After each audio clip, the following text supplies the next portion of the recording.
una fórmula muy sencilla que sería, claro, bien amarillista, que sería ahora sentarnos aquí y decir, están matando generales. O sea, de pronto tendríamos 5.000 gente conectada, 20.000 reproducciones en una hora, pero ¿y qué? ¿Qué da eso?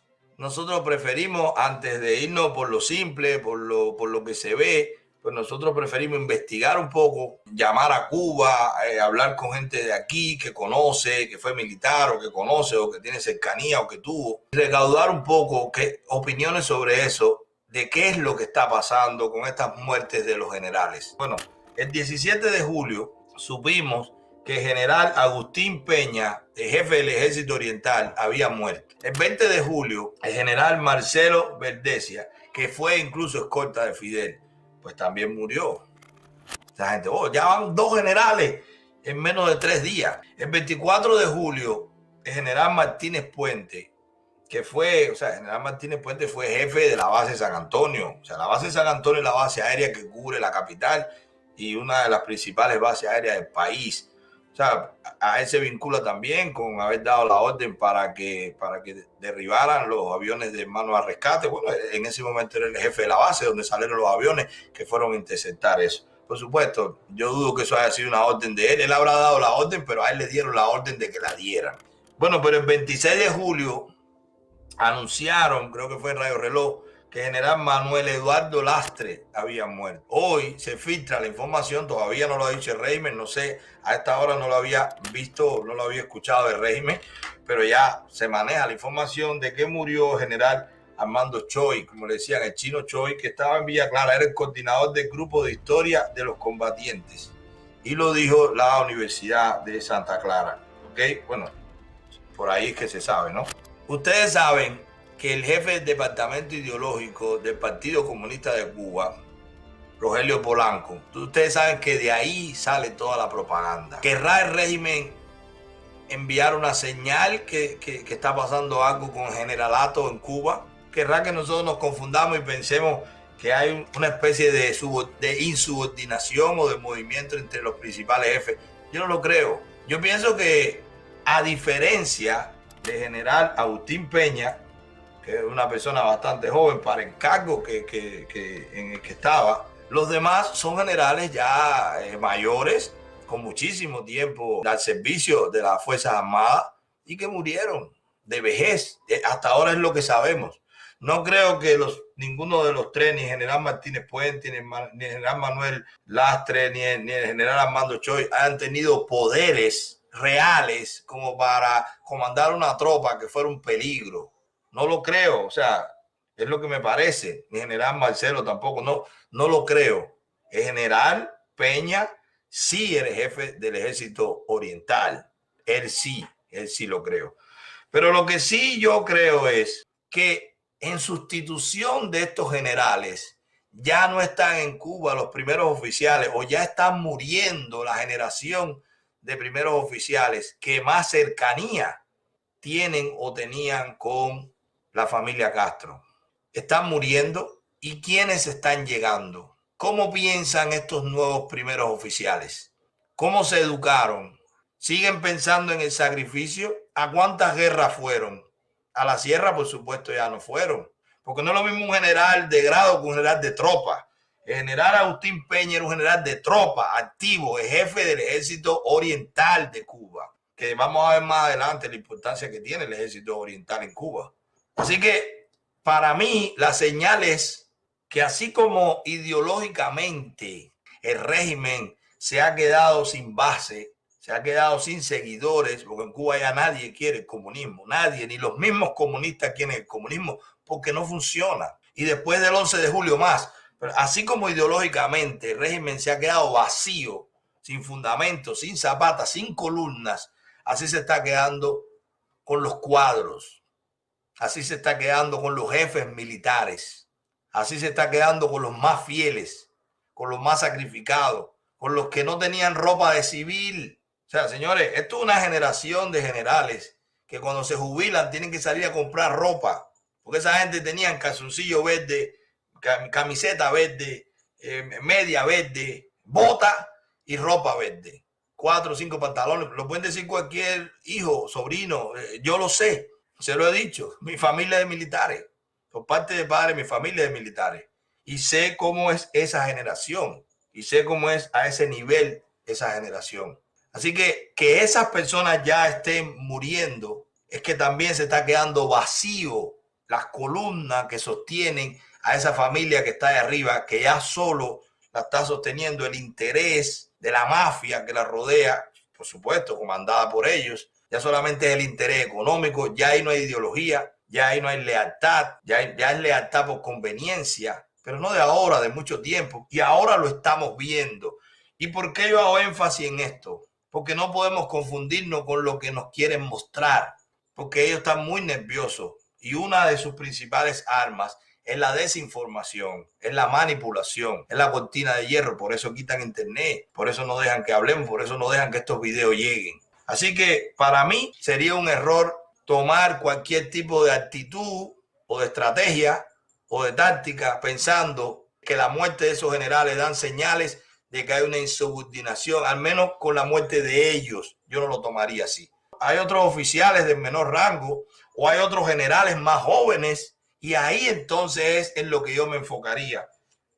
Pero no se manifiestan con la muerte de estos, sino más bien se manifiestan con cómo piensan esos nuevos generales, que ya no son de esta escuela, que ya estos generales tienen hijos que van a la escuela, que necesitan dólares para llevar la merienda, tenis, carro, para salir de fiesta, que cumplen 15 las hijas, que están viendo cómo los de arriba viven bien, que ven los hoteles, que van de vacaciones a hoteles que solamente van gente rica, ya no una casita en la playa, como eran estos, que lo llevaban a la casa de los pilotos, en Varadero, a la casita no sé dónde. No, ya esto es que los generales de hoy, aparte de las casas que ellos mandan a otros, ya conocen al de Gaviota, ya conocen al de Gaesa, porque ellos son generales de tropa y ellos van a hoteles en dólares y los llevan a los escogidos, a los más importantes, pero ya ellos no piensan como estos otros generales. Es otra generación. Y cómo tú contienes a esa generación que ostenta realmente el poder de la tropa. Cuando después del 11 de julio se vio públicamente, porque no lo vio solo el mundo. Al mundo estamos tratando nosotros que lo vean. Pero dentro de Cuba, todo el mundo lo vio. Y esos generales jóvenes lo vieron, porque a ellos le pasan los videos, porque ellos estaban ahí, porque a ellos le pasan parte, porque ellos conocen a los delegados del MININ, porque ellos están ahí, están en la provincia y conocen, porque tienen familiares, porque le mandan videos, porque la contrainteligencia militar también se subordina y también le tiene que enseñar. Ellos vieron el verdadero rostro del régimen. Los que tengan familias militares o los que conozcan militares en Cuba. Estoy hablando militar de tropa, estoy hablando del ejército, estoy hablando de guardia. No estoy hablando de guarapito, ni de tirapalo en la esquina, ni de policía, ni de caballito. Estoy hablando de generales o de coroneles o de tenientes coroneles, de gente de la tropa con pestagrado que le dan paño a los cañones, que sabe lo que hace guardia 48 horas, 72 horas por nada, o guardia raso que tienen una KM en la mano. De eso es lo que estamos hablando ahora, de la tropa, ¿ok? Que se comen una croqueta en espina, que no tienen nada que comer, que tienen que meter un agua con azúcar o lo que sea para parezca. Bueno, esos generales están viendo una población civil sin transporte ahí, la misma población que vive al lado de los edificios de ellos. La jevita que le gusta, el suegro, la tía, el hermano, el cuñado, no tienen transporte, no tienen ambulancia, no tienen taxi, no hay un tren. Eso lo están viendo ellos. No hay camiones de transporte tampoco ni para transportar comida o los vegetales o las cosechas. Ellos están viendo eso en lo civil, pero no solo eso, en el ejército. No vayan a creer ustedes que el ejército de Cuba tiene lo que se vio el 11 de julio.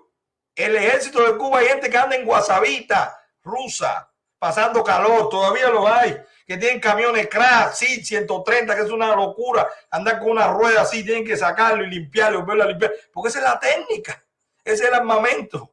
Entonces, si tú en motorales, pasando calor, con unos uniformes manga larga, con tremenda peste, eso es lo que ve la tropa, con una casa, con la casa del combatiente que no tiene nada, viendo los jubilados que tienen que vivir de una chequera, que no tienen un peso. Que el hospital militar, a lo mejor es naval, pero que otro hospital militar, ¿dónde? Esos militares de tropa no todos lo llevan al Cira García, ni mucho menos al Sirén. Ellos no van a ese tipo de clínica, ellos tienen que jugarse. A lo mejor tienen un hospitalito más o menos, pero no crean que tienen mucho más. Y toda esa tropa, lo que vio el 11 de julio fue unos militares bien alimentados, bien uniformados, patrullas nuevas, camiones nuevos llenos de militares, armamento antimotín, escudo, casco. Eso fue lo que vieron ellos. ¿Y de dónde salió ese dinero? Y tienen a la tropa pasando trabajo. ¿Ustedes creen que no hay militares hoy pensando eso? ¿Ustedes piensan que no hay militares hoy que llevan 20, 30 años en la FARC diciendo, ¿y esto dónde salió? Yo sabía que habían dicho esto. Y eso que no sacaron las tanquetas con manguera, porque no vayan a creer que sacaron lo último. Eso fue un día nada más de protesta. Si eso demora más, ellos sacan más técnica y sacan más armamento y sacan más guardias. Pero vieron que los guardias que salían son chicos jóvenes que salen haciendo ejercicio, rangers de la ciudad. ¿Y qué pasa con los que se están jalando el cable en el ejército? ¿Y qué pasa con los que están metidos en callo, en guardafrontera? ¿Y qué pasa con los que están vigilando costa? ¿Y qué pasa? ¿Qué pasa con la vida de esa gente? ¿Cómo viven? ¿Ustedes creen que viven muy bien? No es así, no viven muy bien. Y todos ellos lo vieron. Es que el Minin son los uniformados para reprimir al pueblo. Si en Cuba en 62 años no han tenido una invasión, no han tenido una intervención, no han tenido después de la crisis de los misiles provocada por ellos mismos, por la bravuconería de Fidel, que al final ni lo dejaron acercarse al botón, porque quedó como un bravucón, porque los rusos y los americanos se pusieron de acuerdo y él quedó como el niñito malcriado. Salte ahí que esto no es problema tuyo. Nosotros pusimos el cañón, nosotros pusimos el cohete en tu isla, pero usted no manda. Esto es problema de potencia. Él quedó como un peón metido en medio de potencia. Bueno, después de ese papelazo de Fidel, después de eso tan imprudente que puso al mundo al borde de una guerra nuclear, ¿cuál ha sido una amenaza real como para que todo este ejército esté con la cultura de la agresión y tal? ¿Qué ha mantenido eso? ¿Cuál ha sido la amenaza real dentro de Cuba como para que Cuba, que no estaba preparada para una pandemia, ha estado tan preparada para una explosión social como la que pasó el 11 de julio? ¿Cómo ellos prevían eso? ¿Cómo ellos gastaron tanto dinero en eso? ¿Cómo ellos tenían tanto miedo que eso pasara? ¿Esa era la confianza que tenía el régimen en su pueblo que lo apoya?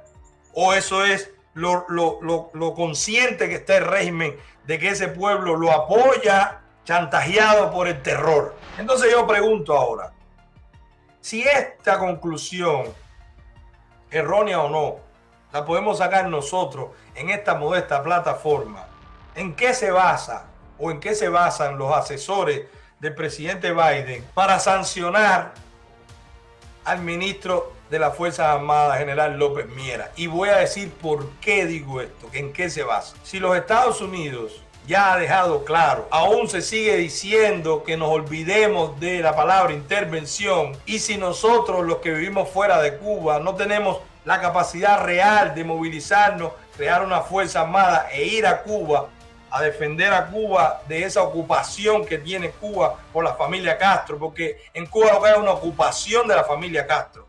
Ellos tienen secuestrado el poder, esa empresa criminal conjunta. Bueno, no lo podemos hacer los que vivimos fuera, no lo va a hacer las Naciones Unidas, Estados Unidos no lo va a promover. Hasta ahora ningún gobierno se ha manifestado en algo así. Esperemos mañana. La OEA va a hacer una reunión especial para eso. Hoy lo estaba diciendo Almagro. Bueno, pero hasta ahora no hay nadie hablando de eso. Nosotros tampoco podemos. Es tan difícil entender que una fuerza real que queda es que miembros del ejército, de las Fuerzas Armadas Revolucionarias, tomen el lugar correcto en la historia, que tienen las armas, y se viren contra el régimen. Es tan difícil creer eso. Es tan difícil creer que esa posibilidad puede existir. Es tan difícil apuntar a esa posibilidad, tratando de acercarse, tratando de ver el descontento. Hay 17 agencias de inteligencia en este país, excluyendo la CIA, porque están hablando de la CIA. La CIA es una agencia civil. Estamos hablando de agencias militares, de inteligencia militar. O sea, nadie le pudo decir al presidente que le puso una sanción a una persona que por ahora no le da ni frío ni calor que ustedes lo sancionen, y todo lo contrario, puede ser parte de un cambio o puede motivarse un cambio viendo todo esto, o puede ser parte de un disgusto, o puede ser parte de la lucha que hay entre poderes. Nadie le pudo decir al presidente de los Estados Unidos, primero, que si el régimen no cede, tendrá que ser a la fuerza. Nadie está pensando en eso. Realmente seguimos pensando en peces de colores. Y si va a ser a la fuerza y la comunidad internacional no lo va a hacer, lo que nos queda son los militares de Cuba. Nosotros no tenemos la capacidad. Hay gente en el desespero que habla que vamos a contratar un ejército, que sean mercenarios. Todo eso se queda en las redes. Vamos a hablar de cosas reales. ¿Quién tiene las armas? ¿Qué otro grupo de cubanos tiene las armas que no sea unos militares descontentos? Y no crean que es muy descabellado. Fíjense en los últimos días que ya los militares, los policías que están en la calle, muchos no tienen pistola. ¿Por qué ustedes creen que un policía está en la calle sin pistola? Porque tienen miedo que se arme el que está manifestándose. Porque tienen miedo que se la quiten y ya tengan problemas. Porque si si en Cuba hay un régimen por 62 años, es porque hay un pueblo desarmado. Si en Cuba hubieran armas, hubiera sido muy distinta la realidad de hoy, 20 días después, 17 días, 16 días después. Porque no tienen armas. ¿Y quién tiene las armas? El ejército. Y se le ocurre a la administración Biden, sin ver una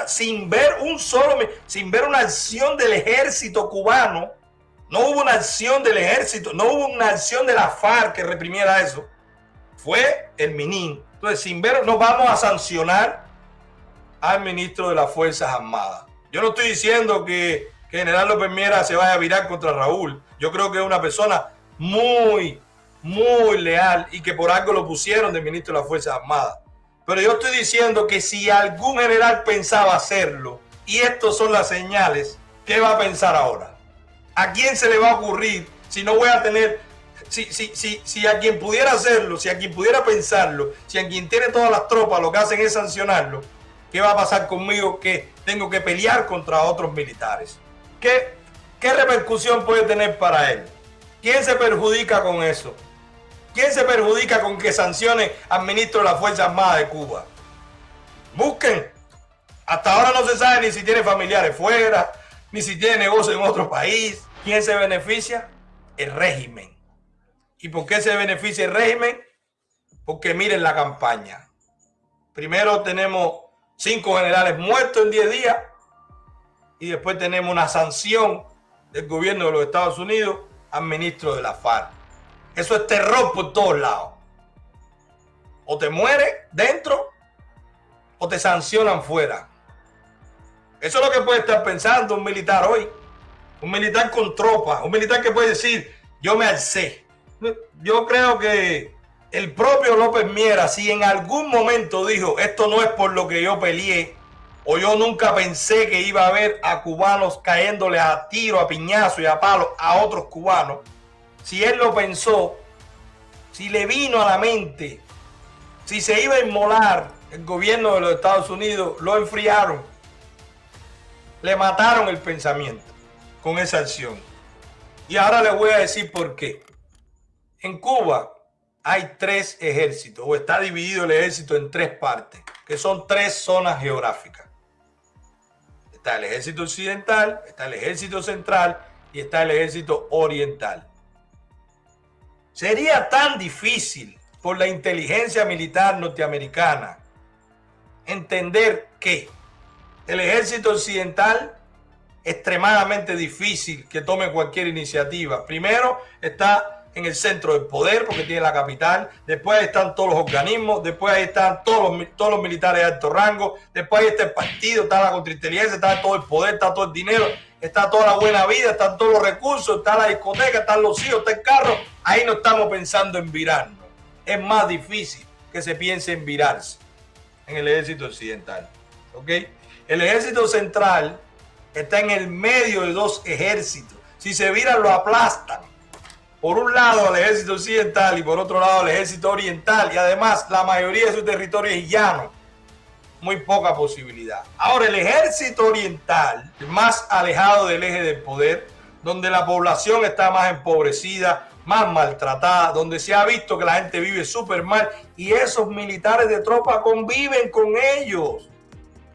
Señores, en Cuba hay coroneles viviendo en apartamentos en microbrigada y pasando tremendo trabajo, sin agua, sin luz y todo, igualito. Que tienen que llevarse 2 laticas de cosas para llevarse para que la gente, 2 paquetitos de espagueti para que la familia coma. O luchar un estimulito para irse para la casa central, para no sé dónde, viviendo con un par de zapaticos. Así los hay, primeros oficiales, coroneles, jefe de tropa, jefe de cañones, jefe de tanques, jefe, los hay viviendo así. En el ejército oriental, zona montañosa, la cercanía con la base naval de Guantánamo. O sea, no es un disparate pensar que ese ejército pudiera ser el principal foco de la inteligencia norteamericana para si se produce lo que todos esperamos, lo que todos le pedimos a los militares, que se pongan del lado correcto. Incluso constitucionalmente, las Fuerzas Armadas están para defender al pueblo de su agresor. ¿Quién es el agresor del pueblo hoy? El Partido Comunista de Cuba. No es un agresor extranjero, no es una invasión. Es la familia Castro que tiene secuestrada el poder. Así que, ¿cómo responde la administración Biden a este análisis tan primario como el de esta plataforma tan pobre y tan elemental de las redes sociales? Vamos a sancionar al ministro de las Fuerzas Armadas. ¿Y qué? ¿Cuál es el objetivo? ¿A qué responde eso? Como mínimo, desinformación. Que si los Estados Unidos no va a promover acciones más enérgicas, ya ustedes saben qué yo pienso de Internet. ¿Hace falta? Sí. Ahora, llegaría tarde. Si el objetivo de Internet es que la gente se informe para que entre una intervención, ya dijeron que no va a haberla.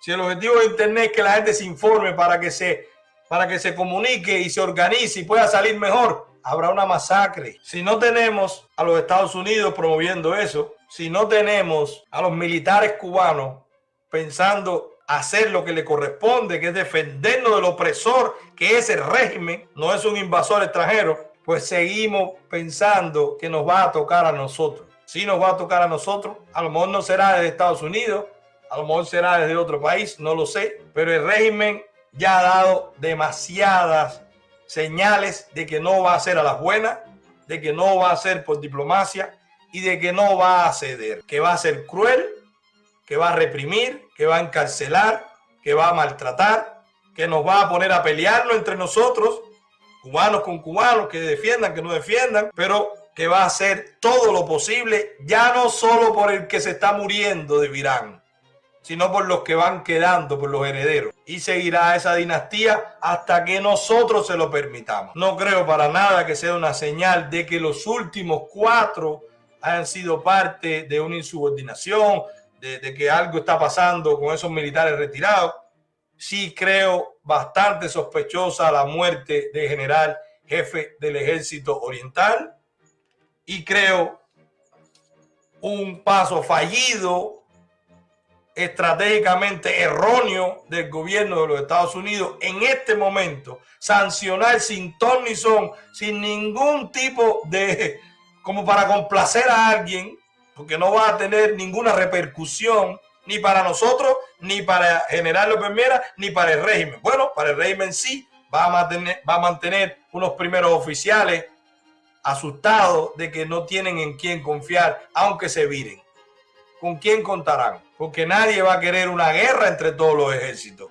Lo lógico sería tomar una posición y pedir ayuda internacional. Si ya se está hablando que no va a haber agresión, que no va a haber invasión, que no va a haber intervención, que no va a haber ayuda humanitaria, que no va a haber nada, que todo es diplomacia, bueno, pues entonces, ¿qué es lo que queda? Acabar de organizarlo y hacerlo nosotros mismos.